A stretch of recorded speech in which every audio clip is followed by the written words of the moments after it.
وہ باتیں کرتے ہوئے اپنے آپ کو اکاؤنٹیبل ٹھہرایا ہی نہیں ہے. مطلب وہاں پہ یہ بھی کہا جا رہا ہے کہ نواز شریف صاحب علاج کے لیے نواز شریف صاحب شاید علاج کرنے کے لیے واشنگٹن کون آیا آج تک علاج کرنے کے لیے؟ وہ بھائی شرم کرو، کو خدا کا خوف کرو. کبھی سنا آپ نے کہ دنیا کا کوئی بھی لیڈر واشنگٹن علاج کرنے کے لیے آیا ہے؟ کبھی آپ نے سنا کہ روم کوئی بندہ اپنا علاج کرنے کے لیے گیا تھا؟ واشنگٹن کون آیا علاج کرنے کے لیے آج تک؟ ویسے بھی اس بیچارے واشنگٹن کے اندر کوئی بھی قابل ذکر ایسے ٹرشری کیئر ہاسپٹل نہیں ہے جو نواز شریف صاحب کی کمپلیکیٹڈ بیماریوں کا حل ڈھونڈ سکیں.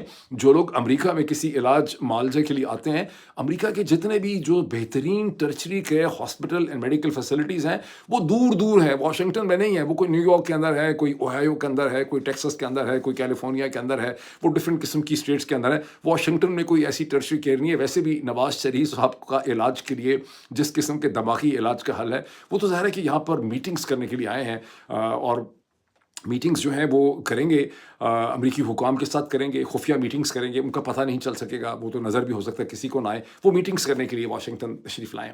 اب میٹنگز کیا کریں گے؟ میں آپ کو ایک چیز بتانا چاہتا ہوں، بیکاز میرا جو ایک گول ہے وہ یہ ہے کہ میں انالیٹیکل ایبلٹی کا بار ریز کروں. اس سٹیج کے اوپر نواز شریف جو کبھی پاکستان کی اور ساؤتھ ایشیا تو چلے نہیں شاید، لیکن پاکستان کی تاریخ میں، پاکستان کی سیاست میں ان کا ایک بڑا اہم رول رہا ہے. 90s کی پالیٹکس میں وہ ریلیونٹ رہے ہیں پاکستان کی پالیٹکس کے لیے 2014 15 16 تک، جب تک پاناما کیس نہیں آیا اور اس کے بعد وہ فارغ نہیں ہوئے.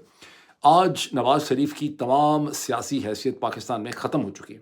نواز شریف کی اگر کوئی اہمیت ہے امریکی اسٹیبلشمنٹ کے لیے، ہندوستانی اسٹیبلشمنٹ کے لیے، برٹش اسٹیبلشمنٹ کے لیے، تو وہ صرف اور صرف یہ ہے کہ کیا نواز شریف انڈیا اور پاکستان کے درمیان میں ڈیلیور کر سکتے ہیں. اب یاد رہے کہ SCO سمٹ کے بہانے نواز شریف صاحب نے ہندوستان کی پرومیننٹ جو جرنلسٹ ہیں، بہت ریسپیکٹڈ جرنلسٹ جناب برکھا دت صاحبہ کو، جن کے ساتھ نواز شریف صاحب کا ایک پرانا کانفیڈنس اور ٹرسٹ کا ریلیشن شپ چلا آ رہا ہے 21 برس سے، ان برکھا دت صاحبہ کو نواز شریف صاحب نے لاہور بلایا. نواز شریف صاحب کیوں کہہ رہا ہوں بلایا؟ اس لیے کہ جیسے کہ آپ کو پتہ چل چکا ہے پاکستانی ٹیلی ویژن سے ہی کہ کیسے جب انیشلی ویزا اپلائی کیا تو برکھا دت کا ویزا پاکستانی حکومت نے ان کو نہیں دیا، ریجیکٹ کر دیا. اور جو 12-13 جو صحافی ہندوستانیوں کو ویزا دیا، انہوں نے سیدھا واگا اٹاری بارڈر کراس کیا اور سیدھا اسلام آباد کا راستہ انہوں نے پکڑا SCO کے سمٹ کو کور کرنے کے لیے. لیکن برکھا دت صاحبہ کو نواز شریف صاحب کی انٹرونشن کے اوپر ویزا ملا. وہ سیدھا گئیں نواز شریف صاحب کے گھر میں، جو بھی ان کا گھر ہے جہاں پہ، وہاں پہ وہ گئیں اور وہاں انہوں نے انٹرویو کیا. اور پھر اس انٹرویو کا بہت چرچا ہوا، اور اس انٹرویو میں نواز شریف صاحب نے کیا پیغام دیا؟ نواز شریف صاحب نے کہا کہ ان کی بڑی دلی خواہش تھی کہ نریندر مودی کے ساتھ دوبارہ ان کی ملاقات ہو سکے، وہ across the table Narendra Modi کے ساتھ بیٹھ سکیں. Narendra Modi 3 times prime minister of India, ہو سکتا ہے چوتھی دفعہ ہی بن جائیں. ان کے ساتھ نواز شریف صاحب کس کیپیسٹی میں دوبارہ ان کو ملیں گے؟ کسی ایڈمائرر کی کیپیسٹی میں تو مل سکتے ہیں. بہرحال انہوں نے کہا کہ ان کی خواہش تھی کہ نریندر مودی جو ہیں وہ SCO کے سمٹ کے لیے پاکستان آتے، ان کو آنا چاہیے تھا. میں بہتر ہندوستان پاکستان کی ریلیشن شپ کا خواہاں ہوں.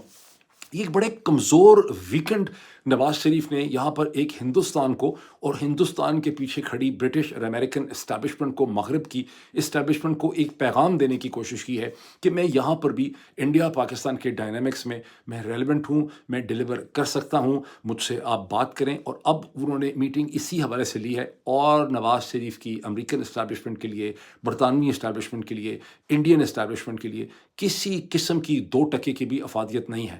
اب کیا اس میں نواز شریف ڈیلیور کر سکتے ہیں؟ I leave it to your imagination. But میں آپ کو یہ بتا سکتا ہوں as per my own research and analysis کہ ڈائریکشن جو ہے ساؤتھ ایشیا میں وہ یہی ہے کہ پاکستان کو ہندوستان کو انگیج کرنا ہے اور ہندوستان کی ٹرمز اینڈ کنڈیشن کو لے کر چلنا ہے. اس موقع پہ ہماری پوزیشن ہونی کیا چاہیے؟ جو سمجھ سکیں ان کا بھلا، جو نہ سمجھ سکیں ان کا بھی بھلا. ہماری پوزیشن یہ ہونی چاہیے کہ ہم بھی ہندوستان کی طرف آگے بڑھنا چاہتے ہیں، ہم ہندوستان کو انگیج کرنا چاہتے ہیں، ہم ہندوستان کے ساتھ ٹریڈ اور کامرس چاہتے ہیں. ہم بھی ویلکم کریں گے کہ ہندوستان کی کارپوریشنز جو ہیں وہ پاکستان کے آ کے اندر انویسٹ کریں. ہم بھی چاہیں گے کہ کھلا لوگوں کو ویزا کی فیسیلیٹیشن ملے، لوگ آئیں جائیں، ہم اپنے تمام مسائل کا حل کر سکیں. ہم ہندوستان کے ساتھ برے تعلقات نہیں چاہتے. ہم ویلکم کریں گے کہ انڈیا کی کارپوریشنز اور انڈیا کا ٹریڈ پاکستان کی دھرتی اور سرزمین سے موٹر ویز کے ذریعے، جن کا کریڈٹ بہرحال نواز شریف کو جاتا ہے، اس سے گزر کے وہ افغانستان اور سینٹرل ایشیا تک جائیں، ایران تک یہاں سے اس کا ٹریڈ ہو سکے. لیکن ہم یہ نہیں چاہتے کہ آپ جرنیلوں کے بنائے ہوئے اس جعلی ٹولے نان ریپرزنٹیٹو غیر قانونی انلیگل گورنمنٹ کے ساتھ آپ ڈیل کریں. یہ آپ کے تمام جو پرنسپلز آپ نے 77 برس سے لے ڈاؤن کیے تھے ساؤتھ ایشیا کے اندر منسٹری آف ایکسٹرنل افیئرز نے, جو پرنسپل پنڈت نہرو نے, ہر آپ کی گورنمنٹ نے, ہر لیڈرشپ نے, آپ کی اس پریزنٹ لیڈرشپ نے بھی, جو آپ کی ہمیشہ تھنک ٹینکس کی پوزیشن رہی ہے, آپ کی یونیورسٹیز کی پوزیشن رہی ہے, یہ اس کے منافی ہوگا. اور یہ آپ پاکستانی لوگوں کے حق پہ ڈاکہ ماریں گے. اس سے کسی بھی صورت میں ایک سسٹینیبل پیس جو ہے وہ ساؤتھ ایشیا میں قائم نہیں ہو سکے گا. آپ کو ڈیل کرنا ہے پاکستان کے اندر ایک لیجیٹیمیٹلی الیکٹڈ گورنمنٹ سے. آپ کو انلیگل گورنمنٹ کو اپنی سپورٹ آپ نے نہیں پھینکنی. یہ ہماری کلیئر کمیونیکیشن ہونی چاہیے ٹورڈز دی انڈین لیڈرشپ. اور یہی میرا اس موقع پہ جواب ہے. میں واپس آتا ہوں علیمہ خان کی میٹنگ کی طرف. اب سب سے پہلے کامنٹ کرتے ہیں علیمہ خان صاحبہ کی عمران خان کے ساتھ اڈیالہ جیل کے اندر جو ملاقات ہوئی. علیمہ خان نے اس کے بارے میں ایک انہوں نے پریس ٹاک کی, 7-8 منٹ کی پریس ٹاک. پاکستان تحریک انصاف کا جو آفیشیل یوٹیوب چینل ہے وہاں پہ آپ اسے دیکھ سکتے ہیں. اس کو 1 لاکھ سے زیادہ لوگ آلریڈی دیکھ چکے ہیں. تو اس میں انہوں نے یہ کہا کہ عمران خان کو بھائی کو دیکھ کے بڑی خوشی ہوئی, بڑی تسلی ہوئی. اگر یہاں پہ عظمہ بخاری ہوتی یا مریم نواز ہوتی تو وہ کہتی ہیں کہ کلیجہ ہی میرا بیٹھ گیا, ان کو دیکھ کے ہی میرا دل جو ہے بیٹھ گیا, وہ اتنی بری سچویشن میں تھے. لیکن علیمہ خان بینگ علیمہ خان, ان سے اس قسم کی منافقت نہیں ہوئی. انہوں نے کہا کہ بھائی کو دیکھ کے بہت خوشی ہوئی. تاہم جس طرح سے عمران خان کو ٹریٹ کیا گیا ہے, جس طرح سے انہیں 5 دن ان کی بجلی, ان کے سیل کی بجلی کاٹ دی گئی, ان کو غلط ملت قسم کا ایسا کھانا دیا گیا جس کے نتیجے میں ان کو متواتر الٹیاں لگیں, کسی کو انفارم نہیں کیا گیا, فیملی کو, ڈاکٹرز, کسی کو انفارم نہیں کیا گیا. اور یہ کہ ان کو ایکسرسائز مشین اب شاید دے دی گئی ہے دوبارہ, لیکن ان کو ڈینائی کر دی گئی. اور انہوں نے کہا کہ کس طرح سے عمران خان کو جو ٹانگ پہ گولی لگی تھی, اس گولی کے بعد ان کا زخم تھا وہ مکمل طور پہ ہیل نہیں ہوا. اور ظاہر ہے اس عمر میں ایسا زخم جو ہے وہ کبھی بھی ہیل نہیں کرتا. اور انہوں نے کہا کہ یہ عمران خان کو پیغام انہوں نے یہ دیا کہ یہ عمران خان کو اسی طرح سے جیل میں ختم کر دینا چاہتے ہیں, لیکن ہم عمران خان کو اس طرح سے ختم نہیں ہونے دیں گے, ہم اپنی سٹرگل کو جاری رکھیں گے. اس کے علاوہ انہوں نے کہا کہ کیسے انہیں ابھی ضمانت پہ رہائی ملی ہے. انہوں نے کہا میں اور میری بہن تو سڑک کے کنارے 5:30 بجے کھڑے تھے, نہتے ہاتھ میں ہمارے موبائل فون تھے. انہوں نے ہمارے اوپر مقدمہ یہ بنا دیا ہے کہ ہم ایکسپلوسو مٹیریل کے ذریعے پارلیمنٹ کی بلڈنگ کو تباہ کر دینا چاہتے تھے. امیجن کریں اس ملک کے حالات. بہرحال علیمہ خان صاحبہ کی اس پریس ٹاک کے بعد پھر جو خیبر پختونخوا کے چیف منسٹر ہیں جناب علی امین گنڈاپور, ان کی بھی ایک ویڈیو اسٹیٹمنٹ آئی ہے. انہوں نے کہا ہے اس ویڈیو اسٹیٹمنٹ میں کیا کہا ہے ذرا غور کریں. انہوں نے یہ کہا ہے کہ اگر عمران خان کے میلز, کھانے اور ان کی جو فیسلٹیز ہیں ان کو پراپر طریقے سے بحال نہ کیا گیا تو ہم ایک ملک گیر موومنٹ لانچ کریں گے اور ہم اسے برداشت نہیں کریں گے اور تمام لوگوں کی اکاؤنٹیبلٹی ہوگی. اب اپنے آپ سے سوال پوچھیں, اس سٹیج کے اوپر علی امین گنڈاپور کی اس قسم کی سٹیٹمنٹس کو آپ میں سے کتنے لوگ جو ہے وہ بہت زیادہ سیریسلی لیتے ہیں؟ یہ علی امین گنڈاپور کو یہ سمجھنا پڑے گا کہ جب آپ فاسچین بارگین آفٹر فاسچین بارگین کرتے ہیں تو پھر آپ کی یہی صورتحال ہو جاتی ہے کہ آپ کو آج کوئی بھی سیریسلی نہیں لیتا. لیکن اس کو یہ جو میرا کامنٹ ہے نا کہ علی امین گنڈاپور کو کوئی سیریسلی نہیں لیتا, اس کو پاکستان تحریک انصاف کے تناظر اور اوور آل ہماری جو صورتحال ہے اس کو ذرا مائنڈ میں رکھیں, بیکاز میں فردر کامنٹس اسی حوالے سے کرنے والا ہوں. اس سے پہلے کہ میں عمران خان صاحب کی جو دوسری غیر متوقع قسم کی میٹنگ ہو گئی فیصل چودھری اور سلمان اکرم دادا کے ساتھ, اس کی طرف چلوں, اس کا ایک انالیسس اور ڈائسیکشن کروں, میں ایک چیز چاہتا ہوں کہ آپ ایبزارب کریں. مدتوں پہلے میرا خیال ابھی میں کالج میں تھا یا کالج میں تھا تو میں نے ہنری کسنجر کی 2 کتابیں پڑھیں. کتابیں تو ہنری کسنجر صاحب نے بہت سی لکھی تھیں, لیکن 2 کتابیں میں نے پڑھیں کور ٹو کور. ایک تھی ایئرز آف اپہیول, جس میں پوری دنیا میں جو ڈیولپمنٹس ہوئیں اس کا جیسے انہوں نے ان ڈیولپمنٹس کو دیکھا اور اس میں انہوں نے خود ایز امریکہ کے لیڈر کی حیثیت سے کیا رول پلے کیا. اور دوسری کتاب تھی ایئرز آف وائٹ ہاؤس. جو ایئرز آف وائٹ ہاؤس ہے میرا خیال ہے اس میں ایک چیپٹر ہے انڈیا پاکستان کے حوالے سے, 1 یا 2 چیپٹرز ہیں, اور بہت سی جگہوں پہ ہندوستان پاکستان کانفلکٹ کا اور اس میں کس طرح سے امریکہ انوالو رہا اس کا ذکر ہے. ایک جگہ پہ ہنری کسنجر نے یہ لکھا, اور جب میں نے لکھا تو مجھے ایک سینس آف آنر فیل ہوا. انہوں نے ذوالفقار علی بھٹو کے بارے میں یہ لکھا کہ جب ذوالفقار علی بھٹو سے 1970 یا 71 کے کرائسس کے درمیان پہلی دفعہ ان کی کسی ایئرپورٹ کے لاؤنج میں ملاقات ہوئی جہاں ان کو بھیجا گیا تھا ملاقات کرنے کے لیے, تو ان کو یہ فیل ہوا کہ یہ ایگزیکٹ ورڈز میری میموری میں ہیں, for the first times I felt for the first Times Pakistanis had a leader to match the crafty Indians. For the first time, Pakistanis had a leader to match the crafty Indians. Pakistan میں کیا narrative ہے کہ ذوالفقار علی بھٹو کو پھانسی دلوائی ہے Henry Kissinger نے. پاکستان کے جتنے بھی نیریٹو ہیں وہ چوتی ہیں. آئی ایم سوری ٹو سے جو بھی نیریٹو ہے وہ بیوقوفی پہ احمقانہ چیزوں کے اوپر مبنی ہے، because Henry Kissinger secretary of state نہیں تھے جب 1979 کے اندر ذوالفقار علی بھٹو کو پھانسی دی گئی. تاہم ہینری کسنجر کی کتاب جو چھپی 1980 کے اندر، اس کا وہ پیراگراف بھی مجھے اچھی طرح سے یاد ہے کہ انہیں لکھا کہ جس طرح سے پاکستانی قوم نے ذوالفقار علی بھٹو کو ٹریٹ کیا، اس ذوالفقار علی بھٹو کو جس نے اس قوم کے گریٹسٹ پیرل میں، جب اس کا سب سے ڈیفیکلٹ مومنٹ تھا، تو اس شخص نے، ذوالفقار علی بھٹو نے پاکستانی قوم کو متحد کیا اور اسے ایک سینس آف لیڈرشپ اور ایک سینس آف ڈائریکشن پرووائڈ کی. This does not reflect very well on the Pakistani people, on the Pakistani nation. یعنی جس طرح سے ذوالفقار علی بھٹو کے ساتھ پاکستانی قوم نے ٹریٹ کیا، وہ پاکستانی قوم کے اوپر اچھی ریفلیکشن نہیں ہے. یہ بس ہینری کسنجر بڑی بڑی چیزوں کے اوپر ایک آدھی پیراگراف لکھا کرتے تھے، یہ ان کا ایک پیراگراف تھا جو ہمیشہ میرے ذہن میں، جسے کہتے ہیں نا ایچڈ ان سٹون کی طرح، وہ رہ گیا. پاکستان میں کیا نیریٹو بنایا ہوا ہے؟ ذوالفقار علی بھٹو نے پاکستان توڑا. چلیں، ذوالفقار علی بھٹو نے پاکستان توڑا، وہ زانی تھا، وہ شرابی تھا، اس کی بڑی مسٹریسز تھیں، اس نے اپنے سیاسی مخالفین کو دلائی کیمپ میں اور لاہور کے کیمپ کے اندر ڈالا، اس نے قتل بھی کرا دیے، اس نے بڑا کچھ کیا، وہ بڑا برا آدمی تھا. اس نے کیا کیا ہے؟ اس عمران خان نے کیا کیا ہے؟ یہ تو وہ سیلیبریٹی تھا جس نے اپنے قد کی وجہ سے، اپنے ٹیلنٹ کی وجہ سے پوری دنیا میں پاکستان کی شہرت کی، اس کی عزت میں اضافہ کیا، پوری دنیا کی عورتوں کو اپنے پیچھے پاگل کیا ہوا تھا. یہ سپر سٹار تھا، یہ سیلیبریٹی تھا. وہ رول اس نے چھوڑا تو اس نے پوری دنیا سے فنڈ ریزنگ کر کے کینسر ہاسپٹل، ہیلتھ کاز کو اجاگر کیا. پھر اس نے یونیورسٹیوں کے لیے اور ہیلتھ اور ایجوکیشن کے لیے کام کیا. پھر اس شخص نے تن تنہا پاکستان کی سب سے بڑی سیاسی جماعت بنائی. نہ صرف سیاسی جماعت بنائی بلکہ اس جماعت میں اپنے گھر والوں کو، بیٹوں کو، بہنوں کو، بیویوں کو کوئی پوزیشن نہیں دی. عام آدمی کو، مڈل کلاس کو سامنے لے کے آیا، ان کو لیڈرشپ اور ان کو امپاور کیا. علی امین گنڈا پور کو امپاور کیا، اور پتہ نہیں میں کس کس کا نام اس وقت میرے ذہن میں نہیں آ رہا، ان سب کو امپاور کیا. اس کو کس چیز کی سزا جو ہے وہ مل رہی ہے؟ جس نے اسے کہتے ہیں پولیٹیکل پارٹی بنانے کے بعد مسلم ورلڈ کے کاز کو بھی اس نے اسپاؤز کیا.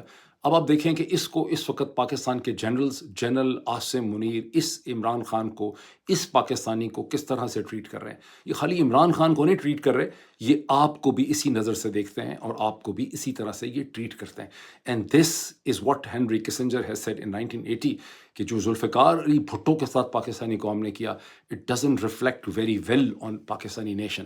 چلیں، اس انتہائی عجیب و غریب، غیر متوقع قسم کی میٹنگ میں جو سلمان اکرم راجہ کی اور فیصل چودھری کی عمران خان صاحب کے ساتھ ہوتی ہے، اور جس کے میں عمران خان فواد چودھری کی بڑی سرزنش کرتے ہیں، اور پھر فیصل چودھری جو فواد چودھری کے بھائی ہیں، ان کی اور سلمان اکرم راجہ کی صلح کروا دیتے ہیں. اس کا مطلب ہے کہ اب فیصل چودھری جو ہیں وہ دوبارہ سے پاکستان تحریک انصاف کی لیگل ٹیم کا حصہ بن جاتے ہیں. یہ میٹنگ دیکھنے میں تو بالکل ایک چھوٹی سی چیز لگتی ہے، پازیٹیو چیز لگتی ہے، لیکن اس کے اندر بہت سے سگنلز جو ہیں وہ پنہا ہیں. اس سے ایک چیز تو یہ پتہ چلتی ہے کہ پاکستان تحریک انصاف کی جو پارٹی ہے، اس ساری پارٹی کو لے کر چلنا اور سب کو اکٹھا رکھنا عمران خان کے لیے کتنا بڑا ایک چیلنج ہے، اور عمران خان کی کتنی زیادہ مجبوریاں ہیں اس پورے کے پورے پروسیس کے اندر، جو کسی بھی بڑے اہم پولیٹیشین کی مجبوریاں ہوتی ہیں اور جنہیں انالیٹیکلی سمجھنا بہت ضروری ہے.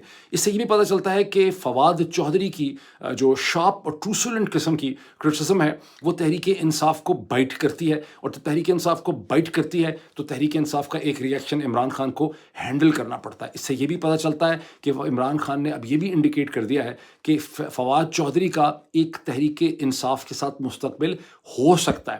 اور اس کی خبر ملنے کے فوراً بعد جب فواد چودھری کو پتہ چلا کہ عمران خان نے سرزنش کی ہے، تو فواد چودھری کا اس قسم کا ایک میسج بھی سامنے آیا کہ میں بالکل چپ ہوں، میں اب کوئی گستاخی جو ہے وہ نہیں کروں گا. تو یہ ایک بڑی انٹرسٹنگ قسم کا ایک مومنٹ ہے، اور اس سے ہمیں ایک دو بڑی اور انٹرسٹنگ چیزیں بھی پتہ چلتی ہیں. اب پوچھیں کہ وہ کیا ہے؟ بظاہراً یہ جو بڑی چھوٹی سی ڈیولپمنٹ ہے، جو بڑی پازیٹیو ڈیولپمنٹ ہے کہ عمران خان نے دانش مندی سے فیصل چودھری میں اور سلمان اکرم راجہ میں صلح کر دی، اس کے اندر بہت سی حقیقتیں اور بہت سے سگنل جو ہیں وہ پنہا ہیں جنہیں سمجھنا بہت ضروری ہے. یہاں اب آپ کو کلیئرلی پاکستان تحریک انصاف کے سیاسی پولیٹیکل انٹرسٹ میں اور جو ایک پیور پولیٹیکل انالیسس ہے اس کے درمیان میں آپ کو ایک فالٹ لائنز نظر آتی ہیں. جب ایک جینون انالیسس کیا جاتا ہے تنقید کی جاتی ہے تو تحریک انصاف کی مختلف جو لیڈرشپ ہے وہ اس کے دباؤ میں آتی ہے اور وہ اس تنقید کو روکنا چاہتے ہیں. مجھے بھی کئی دفعہ لوگوں کے میسیجز ملتے ہیں کہ آپ نے یہ چیز کہہ دی ویلاگ میں, یہ چیز نہ کہیں, اس سے ڈی مورلائزیشن ہوتی ہے, یہ نہ کہیں, آپ کو اس کی انڈرسٹینڈنگ نہیں ہے, اس کی انڈرسٹینڈنگ نہیں ہے. اور یہ بڑی سختی سے آپ کی آواز کو, ایکسپریشن کو, انالیسس کو روکنے کی کوشش کی جاتی ہے. یہاں پر اگر تو شک یہ ہے کہ فیصل چودھری اور فواد چودھری اسٹیبلشمنٹ کے ساتھ مل کے تحریک انصاف کو کوئی نقصان پہنچانا چاہ رہے ہیں, وہ ایک الگ معاملہ ہے. لیکن اگر صرف ان کی جو تنقید ہے اس کی وجہ سے تحریک انصاف کے اوپر اتنا پریشر پڑتا ہے تو پھر یہ خطرے کی ایک بہت بڑی گھنٹی ہے. بیکاز جو پولیٹیکل اینالسٹ ہیں اور جو پوری دنیا میں پھیلے ہوئے خود تحریک انصاف کے اپنے سپورٹرز ہیں, وہ علی امین گھنٹاپور پہ کرٹیسائز کرنا, مروت پہ کرٹیسائز کرنا, ڈاکٹر زرکا پہ کرٹیسائز کرنا, زین قریشی پہ کرٹیسائز کرنا یا کسی اور کے اوپر کرٹیسائز کرنا جو ہے وہ مسلسل کرٹیسائز کر رہے ہیں. اور اس کرٹیسزم کے ذریعے وہ ایک فیڈ بیک اور ایک سینس آف ڈائریکشن جو ہے وہ پاکستان تحریک انصاف کو پرووائڈ کر رہے ہیں. اور اسی لیے یہ جماعت ایک ڈینسٹک پالیٹکس نہیں ہے, یہ ایک خاندان کا فیفڈم نہیں ہے, یہ پی ایم ایل این نہیں ہے, یہ پی پی پی نہیں ہے, بلکہ یہ مڈل کلاس کے لوگوں کی ایک جماعت ہے. اگر یہ جماعت کرٹیسزم سے اتنی ہی ڈرتی رہے گی تو پھر اس کو بھائی لوگ جو دیکھ رہے ہیں اسٹیبلشمنٹ کے, ان کو اس میں سے یہ سگنل ملے گا کہ آپ تحریک انصاف کے ساتھ ڈیل کر کے ان کو یہ بھی کہہ سکتے ہیں کہ اس کے جو سپورٹ بیسس ہیں امریکہ کے اندر, کینیڈا میں, برطانیہ میں, ان کو آپ ڈسون کر دیں. یہ بھی ایک پولیٹیکل ڈیل ہو سکتی ہے کل کو. مجھے تو ذاتی طور پہ اس کی کوئی پرواہ نہیں ہے, لیکن اور بہت سے لوگوں کو بڑا نقصان ہو سکتا ہے, بیکاز ان کو بڑی امیدیں ہیں کہ ان کو شاید کوئی رول ملے گا. ہمیں تو کوئی رول چاہیے نہیں, لیکن میں انالیسس آپ کو اس لیے بتا رہا ہوں کہ یہ جو انالیسس ہے اس کو ذہن میں رکھیں. آپ کا جو ہدف ہے اور آپ کا جو گول ہے, خاص کر کے پاکستانی امریکنز کو, کینیڈینز کو کہہ رہا ہوں, برٹشرز کو کہہ رہا ہوں, آپ کی سٹرگل ہے بہتر پاکستان کے لیے. آپ کی سٹرگل پاکستان تحریک انصاف کے لیے نہیں ہو سکتی. آپ کی سٹرگل ہے ایک جمہوری democratic rule of law Pakistan کے لیے, آپ کی اس کے بہتر مستقبل کے لیے آپ کی سٹرگل ہے. اور نہ ہی آپ کا conflict arm forces of Pakistan کے ساتھ ہے. یس, غصے میں ظاہر ہے فوج اسٹیبلشمنٹ ہی نکلتا ہے. جھگڑا ہے اس ایلیٹ کیپچر کے ساتھ, اس کو ایبزارب کرنا مشکل ہے. جھگڑا ہے اس ایلیٹ کیپچر کے ساتھ, اس ذاتی مفاد کے ساتھ جس نے پاکستان کے انسٹیٹیوشنز کو, جوڈیشری کو, پولیس کو, ای سی پی کو, نادرا کو اور اسی طرح سے آرم فورسز آف پاکستان کی لیڈرشپ کو اپنے مفادات کے اندر جکڑ لیا ہے. جھگڑا آرم فورسز آف پاکستان کے ساتھ نہیں ہے. اب میں چلتا ہوں ایک اور ڈیولپمنٹ کی طرف. میں آپ کے سامنے 4 ایسی ڈیولپمنٹس رکھتا ہوں جو سب ایک دوسرے سے جڑی ہوئی ہیں. پاکستان تحریک انصاف نے, سلمان اکرم راجہ نے ایک پٹیشن ڈالی ہے سپریم کورٹ پاکستان میں منڈے کے دن میں, جس میں کہا گیا ہے کہ الیکشن کمیشن آف پاکستان نے سپریم کورٹ کا میجورٹی ڈیسیجن امپلیمنٹ نہیں کیا 12 جولائی کا, جبکہ کلیریفیکیشنز 2 دفعہ دی گئی ہیں اور ریزرو سیٹس بھی مانگی ہیں اور الیکشن کمیشن کے خلاف کنٹیمپٹ کی یہ پٹیشن بھی موو کی ہے. دوسری طرف آج ہی کے دن میں ایاز صادق صاحب نے ایک نجی پرائیویٹ ٹیلی ویژن چینل میں بڑی ڈیٹیل سے ڈسکشن میں پارٹیسپیٹ کرتے ہوئے انہوں نے یہ پوزیشن اختیار کی ہے کہ سپریم کورٹ یا عدالتوں کے فیصلے ضرور ان کے سامنے ہیں, لیکن وہ اسے نہیں مان سکتے, بیکاز ریزرو سیٹ کے معاملہ تو وہ صرف اس پہ تبھی موو کریں گے جب الیکشن کمیشن آف پاکستان اس حوالے سے نوٹیفیکیشن کرے گا. اور انہوں نے کہا کہ سپریم کورٹ کا فیصلہ ہے ہی غلط, بیکاز سپریم کورٹ پاکستان کو سوچنا چاہیے کہ پارلیمنٹ سپریم ہے اور پارلیمنٹ جو ہے وہ الیکشن ایکٹ 2017 کو 2024 میں ایمنڈ کر چکی بھی ہے. اور اگر سپریم کورٹ یہ کہتی ہے کہ بیک ڈیٹڈ فیصلہ ہے تو پھر سپریم کورٹ کے اپنے بھی بہت سے فیصلے جو ہیں وہ بیک ڈیٹڈ ہیں. اس کا مطلب ہے کہ ایاز صادق صاحب نے ٹوٹل یعنی بالکل ہی مطلب کھلی انہوں نے من مانی کر کے اس کو ماننے سے انہوں نے انکار کر دیا. اس کے ساتھ ہی عطا تارڑ صاحب کی ایک پریس میڈیا میں ہی ٹاک ہے, ٹی وی میں, انفارمیشن منسٹر جو ہیں, اور عطا تارڑ صاحب کا یہ کہنا ہے کہ 27th امینڈمنٹ پہ کوئی بھی کام نہیں ہو رہا. جو میٹنگ ہوئی تھی شہباز شریف کے اور بلاول کے درمیان میں, اس میں کوئی بھی ایسا ڈرافٹ جو ہے اس پہ ڈسکشن نہیں ہوئی ہے, یہ صرف افواہیں ہیں. یاد رہے کہ ڈان نے بہت ہی وثوق ذرائع سے یہ دعویٰ کیا تھا اور یہ ان رائٹنگ ہے کہ ان کو خبر ملی ہے کہ 27th امینڈمنٹ جو ہے, جس میں لوکل گورنمنٹ کے حوالے سے جو ایم کیو ایم پاکستان کا مطالبہ ہے اس کے حوالے سے بھی پیش رفت ہوئی ہے, ڈسکشن ہوئی ہے. پلس یہ ہے کہ جو چیزیں لیفٹ اوور ہیں 26 امینڈمنٹ میں, جو اسٹیبلشمنٹ کی بہت سی ڈیمانڈز ہیں, اس کے حوالے سے بھی ڈسکشن ہوئی ہے. لیکن اب عطا تارڑ صاحب کہہ رہے ہیں کہ نہیں, اس پہ کوئی کام نہیں ہوا. البتہ انہوں نے یہ مانا ہے کہ خورشید شاہ صاحب جو ہیں پاکستان پیپلز پارٹی کے جو لیڈر ہیں, وہ لیگل ریفارمز کے ایک ایجنڈا کے اوپر ایک کمیٹی ہے, پارلیمانی کمیٹی, اس کو ہیڈ کر رہے ہیں اور اس کے حوالے سے وہ کام کر رہے ہیں. ساتھ ہی عطا تارڑ صاحب نے کہا کہ یہ جو کمیٹی ہے ججز کی, جس میں منصور شاہ صاحب کے ساتھ منیب اختر بھی ہے, اس پہ ہمیں کسی قسم کا کوئی اعتراض نہیں ہے. مطلب ان کا کہنا ہے کہ ہمارے جو کیسز ہیں پولیٹیکل, وہ سارے کے سارے تو کانسٹیٹیوشنل بینچ کے سامنے جائیں گے. تاہم انہوں نے بڑی انٹرسٹنگ اور چبھتی ہوئی بات کی. انہوں نے کہا کہ یہ تو تحریک انصاف